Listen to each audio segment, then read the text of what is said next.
రెండు పాళ్ళ ఆత్మ నీకు కావాలంటే, రెండు పాళ్ళ ఆశీర్వాదం నీకు కావాలంటే, ఈ రెండు పాళ్ళ ఆత్మ మనలోకి రావాలంటే, మనం అది అనుభవించాలంటే మనం ఏం చేయాలో మొదటిగా చూద్దాం. రాజులు రాసిన మొదటి గ్రంథం 19వ అధ్యాయం 19వ వచనం చదువుదాం. ఏలియా అచట నుండి పోయిన తరువాత అతనికి షాపాతు కుమారుడైన ఎలీషా కనబడెను. అతడు తన ముందరనున్న 12 అరకుల ఎడ్ల చేత దుక్కి దున్నించుచు 12వ అరక తాను తోలుచుండెను. ఏలియా అతని చేరబోయి తన దుప్పటి అతని మీద వేయగా అతడు ఎడ్లను విడిచి ఏలియా వెంట పరిగెత్తి, నేను పోయి నా తల్లిదండ్రులను ముద్దు పెట్టుకొని తిరిగి వచ్చి నిన్ను వెంబడించెదనని చెప్పి అతనిని సెలవడగగా, అతడు పోయి రమ్ము, నా వలన నీకు నిర్బంధము లేదని చెప్పెను. అందుకతడు అతనిని విడిచి వెళ్ళి కాడి ఎడ్లను తీసి వధించి వాటి మాంసమును గొర్తినో గల చేత వంట చేసి జనులకు వడ్డించెను. వారు భోజనము చేసిన తరువాత అతడు లేచి ఏలియా వెంబడి వెళ్ళి అతనికి ఉపచారము చేయుచుండెను. హల్లెలూయా, గట్టిగా చప్పట్లు కొడదాం. రెండు పాళ్ళ ఆత్మ పొందుకోవటం చాలా కష్టం, అదంత ఈజీగా రాదు. ఎప్పుడైతే ఈ ఏలియా దుప్పటి ఆయన మీద వేయగానే, అంటే ఆయన పిలవగానే, రా నిన్ను దేవుడు సేవ పిలుస్తున్నాడు, రా నిన్ను దేవుడు ఆశ్రయించిపోతున్నాడు, రా దేవుడు నిన్ను కోరుకుంటున్నాడని తన మీద అట్లా దుప్పటి వేయగానే వెంటనే తడువు చేయకుండా ఆయన అంటున్నాడు, ఏలియా అయ్యా, నేను వెళ్ళి మా ఇంట్లో వాళ్ళందరికీ చెప్పేసి వస్తాను అని చెప్పి ఇంటికి వెళ్ళి వాళ్ళందరికీ, వాళ్ళ అమ్మ నాన్నకి అందరి బంధువులు మొత్తానికి చెప్పేసేసి వచ్చి తనకి ఆధారమైన, తనకి జీవనోపాధమైన ఆ యొక్క ఎడ్డుల్ని మొత్తాన్ని ముక్కలు ముక్కలుగా నరిగి మొత్తం అందరికీ భోజనం ఏర్పాటు చేసి పనిచేసేసి ఒట్టి చేతులతో, జాగ్రత్త వినాలి, ఒట్టి చేతులతో ఎలీషా ఏలియా దగ్గర పరిచర్య చేయటానికి జీవితాన్ని సమర్పించుకున్నాడు. రెండు పాళ్ళ ఆత్మ నీకు కావాలంటే నీకున్నాయన్నీ వదిలేసుకోవాలి. అందుకే చెప్పా, 99% పొందుకోలేరు, 1% ఇది పొందుకుంటారు. 1% అందరికీ తెలుసు వాక్యం, అన్నీ వింటాం, ఓహో కరెక్టే, అట్లా ఇట్లా అంటాం, కానీ మన దగ్గరకు వచ్చేలేకే సమర్పించుకునే దగ్గర మనం చేతులు ఎత్తేస్తాం. 1% మాత్రమే తెగిస్తారు. హల్లెలూయా. నీకు రెండు పాళ్ళ ఆత్మ కావాలంటే మొత్తము వదిలేసుకోవాలి. ఇక్కడ ఎలీషా ఏం చేశాడంటే తల్లిదండ్రుల్ని వదిలేసుకున్నాడు, అన్నదమ్ముల్ని వదిలేసుకున్నాడు, రక్త సంబంధం వదిలేసుకున్నాడు, తనకున్న ప్రాపర్టీ ఆ పొలం వదిలేసుకున్నాడు, తనకున్న ప్రాపర్టీ ఎద్దుల్ని బలి చేసి మొత్తం జీరో చేసుకున్నాడు. మొత్తం ఎంటీ అయిపోయి కట్టు బట్టలతో ఏలియా దగ్గరికి వెళ్ళిపోయాడు. పూర్తిగా తాను సమర్పించుకు తనకున్నవన్నీ వదిలేసుకున్నాడు. హల్లెలూయా. ఎవరైతే తనకున్నాయి మొత్తం వదిలేసుకుంటారు, తనకున్నాయన్నీ పక్కన పెడతారు, అది తల్లి ప్రేమ, తండ్రి ప్రేమ, బంధువుల ప్రేమ, ఆస్తుల మీద వ్యామోహం, ఉద్యోగం మీద వ్యామోహం, ఈ లోకం మీద వ్యామోహం, అన్నిటినీ వదిలేసి దేవుడి కోసం ఎవరైతే నిలబడతారో వాళ్ళ పైనే రెండు పాళ్ళ ఆత్మ అల్లాడిద్ది. గట్టిగా చప్పట్లు కొడదాం. ఇంకా మన బైబిల్లో చూసినట్లయితే అపోస్తున్న పౌలు దేవుడి కోసం సమస్తం మొత్తం నష్టపరుచుకుని మొత్తం వదిలేసుకున్నాడు. అన్నిటినీ పెంటతో సమానంగా ఎంచుకొని మొత్తం వదిలేసుకున్నాడు. ఇక అపోస్తున్న పౌలుకు కానీ ఈ ఎలీషా కానీ ఏమీ లేదు. ఇక వారికి ఏదైనా ఉందంటే దేవుడు తప్ప ఏది లేదు. హల్లెలూయా. నీకు రెండు పాళ్ళ అభిషేకం కావాలంటే దేవుడు తప్ప నీ జీవితంలో ఏది ఉండకూడదు, ఏది ఉండకూడదు, నీకు ఏది ఉండకూడదు. మొత్తం పూర్తిగా సజీవ యాగంగా వదిలేసుకోవాలి. హల్లెలూయా. అర్థమవుతుందా? ఈ రోజున ఎలీషా అని మన ఇంట్లో మన పిల్లలకి పేరు పెడుతున్నామంటే ఎలీషా మీద 2 పాళ్ళ ఆత్మ దిగి వచ్చిందని చెప్పుకుంటున్నామంటే ఎలీషా ప్రార్థన చేస్తే అద్భుతాలు జరిగినాయి. ఎలీషా చనిపోయినా కూడా శవాలు లేచినాయి అని ఇవన్నీ మనం బైబిల్లో చూస్తున్నామంటే భక్తుడు చేసిన పని ఏంటంటే దేవుడి కోసం అన్నిటిని వదులుకునే సమర్పణ చేశాడు. అపోస్తున్న పౌలు కొత్త నిబంధనలో ఆయనే అన్ని గ్రంథాలు రాసి ఈరోజు పరలోకంలో తండ్రి కుడిపాశాన కూర్చొని ఉన్నాడంటే నీకు 2 పాళ్ళ ఆత్మ కావాలంటే నీకు దేవుడు తప్ప ఎవ్వరుండకూడదు. పరలోకం నుంచి దేవుడు చూసినప్పుడు ఎలీషాకి తల్లి లేదు, తండ్రి లేడు, తన ఉద్యోగం లేదు, తన పొలం లేదు, తన యొక్క ఆస్తి లేదు, ఏమీ లేదు, మొత్తం జీరో. పైనుంచి చూసినప్పుడు దేవుడికి ఎలీషాలో ఏమి కనపడదు. అందుకనే దేవుడు తన ఆత్మని ఎలీషాకి ఇచ్చాడు. గట్టి చెప్పకూడదా? బలమైన దేవుని ఆత్మని ఎలీషాకి దేవుడు ఇచ్చాడు. ఆ దేవుని బలమైన ఆత్మ, ఆ 2 పాళ్ళ ఆత్మ నీపై దిగి రావాలంటే ఊరుగా బాప్తీసం తీసుకొని కాస్త పరిచర్య చేయటము, మళ్ళీ వెళ్ళి ఆదివారం వచ్చి కాసేపు కూర్చొని మళ్ళీ పోయి మళ్ళీ వెళ్ళి పనులు చేసుకుంటా మళ్ళీ వచ్చి మళ్ళీ ఇక్కడికి వచ్చి అభిషేకం పొంది అంతా చేయటం కరెక్టే. కానీ వాటికి మించింది ఇంకొకటి ఉంది. అది ఏంటంటే ఆ అభిషేకం కోసం నీపై ఆదివారం దిగుతుంది చూసావా, దయచేసి చేతులు పెడుతున్నప్పుడు దిగుతుంది చూసే అభిషేకము, ఆ ఆశీర్వాదం, ఆ అభిషేకం 2 పాళ్ళు నీ మీద యాక్టివేట్ అవ్వాలంటే, నీలో అది పని చేయాలంటే నువ్వు మొత్తం సమర్పించు. నువ్వు చేయగలిగితే అప్పుడు దిగిద్ది నీపై. హల్లెలూయా. ఇక రెండో విషయం చెప్తా. రెండో విషయం ఏంటిదంటే 2 పాళ్ళ ఆశీర్వాదం. ఏంటి చెప్పండి? 2 పాళ్ళ ఆశీర్వాదం. ఇందాకేం చెప్పాను? 2 పాళ్ళ ఆత్మని కావాలంటే ఏం చేయాలో చెప్పాను. ఇప్పుడేం చెప్తున్నాను? 2 పాళ్ళ ఆశీర్వాదం నీకు కావాలంటే నువ్వేం చేయాలి? బైబిల్ ఉన్న వాళ్ళందరూ కూడా యోబు గ్రంథంలో రండి. 1వ అధ్యాయంలో చదువుదాం, జాగ్రత్తగా అందరూ విందాం. ఊజు దేశమందు యోబు అను ఒక మనుష్యుడు నేను, అతడు యథార్థవర్తనుడును న్యాయవంతుడునై దేవుని యందు భయభక్తులు కలిగి చెడుతనము విసర్జించిన వాడు. అతనికి 7 కుమారులను 3 కుమార్తెలను కలిగిరి. అతనికి 7,000 గొర్రెలను 3,000 ఒంటెలను 500 జతల ఎడ్లను 500 ఆడు గాడిదలను కలిగి 500 ఆడ గాడిదలు కలిగి బహుమంది పనివారు కలిగి అతనికి ఆస్తిగా నుండెను. అతనికి ఆస్తిగా అంతా గనుక తూర్పు దిక్కు జనులందరిలో అతడే గొప్పవాడుగా ఉన్నాడు. గట్టిగా చెప్పులు కొడదా. ఎవరంటే యాబు తూర్పు దిక్కులోనే ఆయనే ధనవంతుడట. గట్టిగా చెప్పులు కొడదా. అంత గొప్పోడటదా యోబు, అంత ఐశ్వర్యం ఇంకా ఆ రోజుల్లో ఎవరికి లేదు, ఇక ఆ తరంలో అంత గొప్పోడు యోబు. అయితే 2 పాళ్ళ ఆశీర్వాదం ఆల్రెడీ ఆయనకి ఎంత ఉంది ఆయనకి? తూర్పు దిక్కులోనే ఆయన అంత గొప్పోడు లేరు. అయితే దేవుడట ఆయనకి అంతకన్నా 2 ఆశీర్వాదం ఇచ్చాడట. ఎలానో చూద్దాం.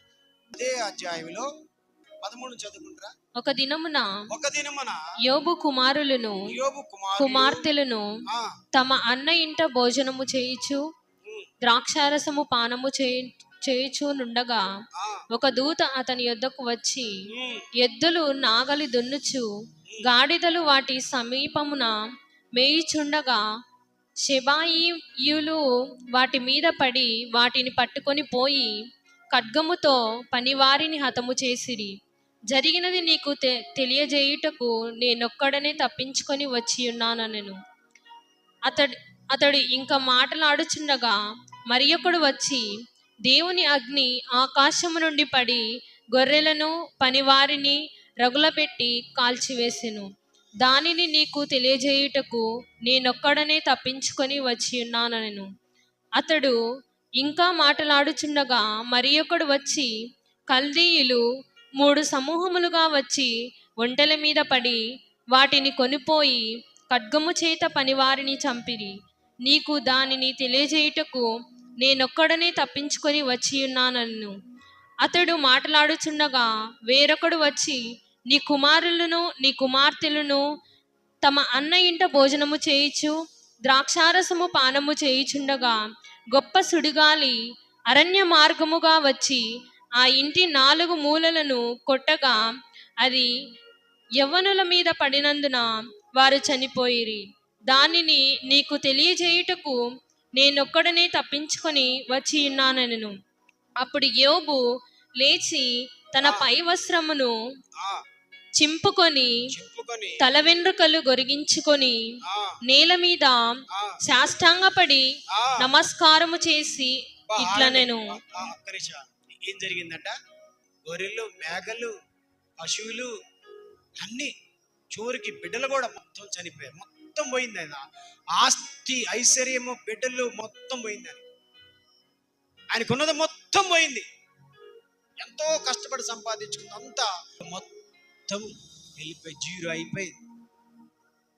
అని ఏం లేదు కానీ మొత్తం జీరో అయిపోయింది. అప్పుడు యోబు ఏం చేస్తున్నాడంటే, అప్పుడు యోబు లేచి తన పై వస్త్రమును చింపుకొని "ఉమ్, తల వెంట్రుకలు గొరిగించుకొని ఉమ్, నేల మీద పడి ఉమ్." సాష్టాంగపడి నమస్కారము చేసి ఇట్లా నేను బా, జాగ్రత్తగా వినండి ఇక. నేను నేను నా తల్లి గర్భములో నుండి నా తల్లి గర్భములో నుండి దిగంబరినై వచ్చి తిని దిగంబర్నై వచ్చి దిగంబరినై అక్కడికి తిరిగి వెళ్ళేదను. అక్కడికి తిరిగి వెళ్ళేది. యెహోవా ఇచ్చెను, యెహోవా ఇచ్చెను, యెహోవా తీసుకొని పోయెను. యెహోవా తీసుకొని పోయెను. యెహోవా నామమునకు స్తుతి కలుగును గాక. గట్టిగా చప్పట్లు కొట్టాలి. ఏమంటున్నాడట? తల్లి గర్భంలోంచి నేనేమన్నా అని తీసుకొని వచ్చానా? దిగంబరికి వచ్చా, దిగంబరిగా పోతా. ఇవన్నీ నేను పుట్టినాకు వచ్చి నాకు రేపు పొద్దున పోయేటప్పుడు ఎన్ని అన్నది వస్తాయా? రావు. ఈ పిల్లలు, భార్య, ఆస్తి, ఐశ్వర్యము, ఈ పని వాళ్ళు ఇవన్నీ నాకు తల్లి గర్భంలో లేవు. నాకు తల్లి గర్భంలో వచ్చినప్పుడు నేను దిగంబరిగా వచ్చా. మళ్ళీ చనిపోయినాక దిగంబరిగానే పోతా. ఇవన్నీ యెహోవా ఇచ్చాడు, యెహోవా తీసుకెళ్ళాడు. ఆయనకే మహిమ కలిగింది. చప్పట్ల కొట్టారా సార్? నీకు 2 పాళ్ళ ఆశీర్వాదం కావాలంటే నీకున్న వాటి మీద మనసు ఉండకూడదు. గట్టి చెప్పలు కూడదా? నీకు 2 పాళ్ళ ఆత్మ అభిషేకం కావాలంటేనేమో నీకున్నవన్నీ వదిలేయాలి. జీరో అయిపోవాలి. నువ్వే వదిలేయాలి. నీకు మళ్ళీ అటు పొందుకోకూడదు. వాటిని వదిలేసుకోవాలి. ఇష్టంగా వదిలేసుకోవాలి. 2 పాళ్ళ ఆశీర్వాదం నీకు కావాలంటేనేమో నీకు అన్నీ ఉన్నాయి, కానీ దేని మీద మనసు ఉండకూడదు. మంచి భార్య, మంచి భర్త, మంచి పిల్లలు, ఆస్తి, ఐశ్వర్యం అన్నీ ఉండాలి, కానీ ఆయన నాయి కాదన్నట్టు ఉండాలి. హల్లెలూయా.